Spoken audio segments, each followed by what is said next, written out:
అవివేకం.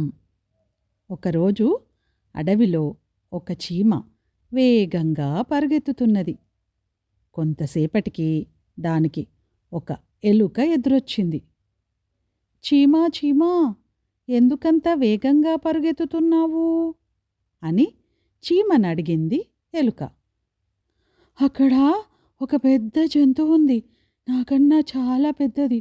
అది నన్ను తినేస్తుందేమోనని పరుగెత్తుతున్నాను అని బదులిచ్చింది చీమ.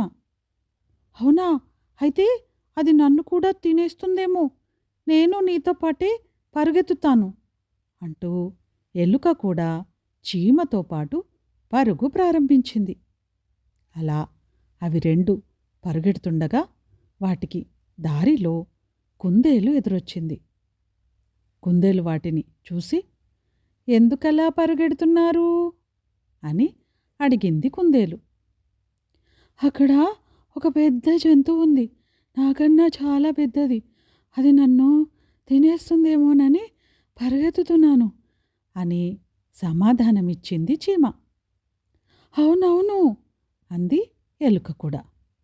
దాంతో భయంతో కుందేలు కూడా వాటితో పాటు పరుగు లంకించింది. కొంత దూరం వెళ్ళాక వాటికి ఒక నక్క ఎదురొచ్చి అదే ప్రశ్న వేసింది.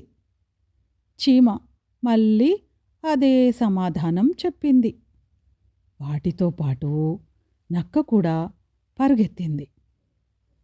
చాలా దూరం పరిగెత్తాక నక్క అలసటతో, ఇంకా నా వల్ల కాదు, నేను పరుగెత్తలేను. ఇంతకు ఆ జంతువేమిటి అని అడిగింది. అదా, అది పెద్ద గండు చీమ. నా వైపే వస్తుంటే తనేం చేస్తుందోనని భయపడ్డాను అని చెప్పింది చీమ. అది వినగానే ఎలుక, కుందేలు, నక్కకు కోపం వచ్చి, గండు చీమ మమ్మల్ని తింటుందా, అనవసరంగా భయపెట్టావు అని కళ్ళెర్ర చేశాయి. నన్ను తింటుందని చెప్పాను కానీ మిమ్మల్ని తింటుందన్నానా అంది చీమ. నిజమే కదా అనుకున్నాయి ఎలుక, కుందేలు, నక్క.